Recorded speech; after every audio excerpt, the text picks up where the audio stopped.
So now we have our first stunning piece of video from the FDIC and a stunning meeting that they held in November that they don't want you to see. You're going to see members of the FDIC and other panel discussions in this FDIC meeting. It's not just FDIC members.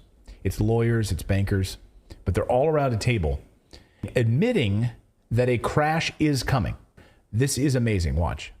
Bank debt today is not what it was before.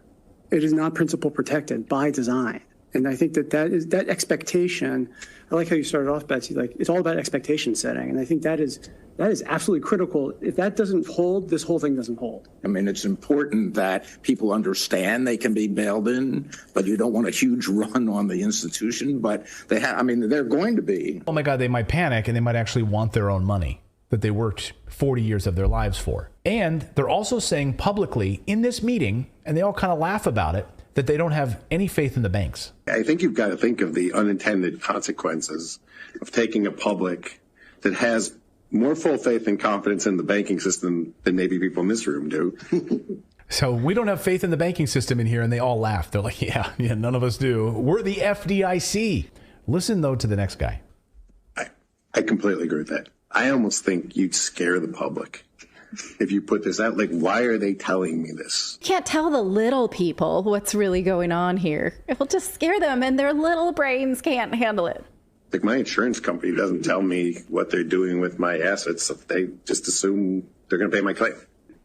We want them to have full faith and confidence in the banking system. They know the FDIC insurance is there. They know it works. They put their money in. They're going to get their money out. Should be accessible when people need to know. But I don't think you have much hope of reaching a public that doesn't have a professional need to know.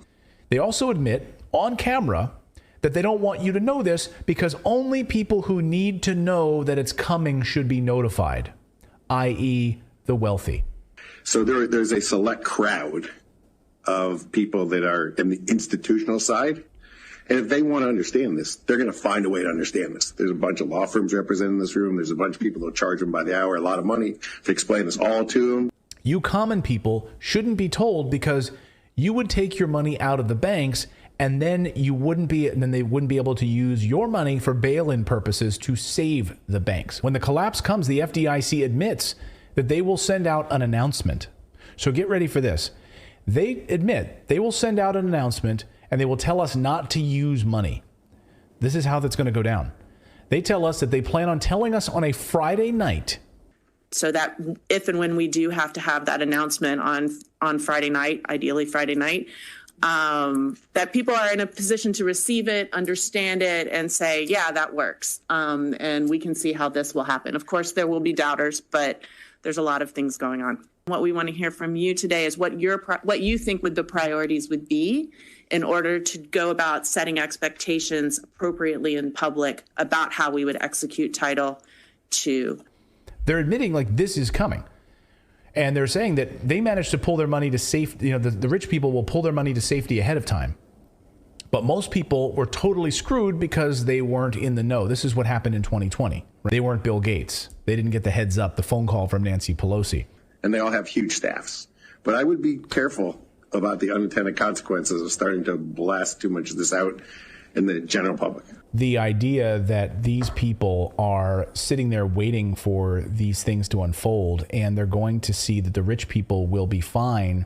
And he brings up the point throughout the meeting where we've got to try to basically convince these rich people just to keep in the system. It's kind of like the Bernie Madoff story again. You can tell whether people understand who's going to be protected, who isn't going to be protected. Moves because we alerted them. They sold their stocks. They were in the know. They were fine. And you got screwed. Like if he can keep those 4 or 5 big guys in the game, then he can support this house of cards. Okay. So if the expectation doesn't hold, then this whole phony house of cards collapses, is basically what he's saying. You believe that absolute evil exists on the planet?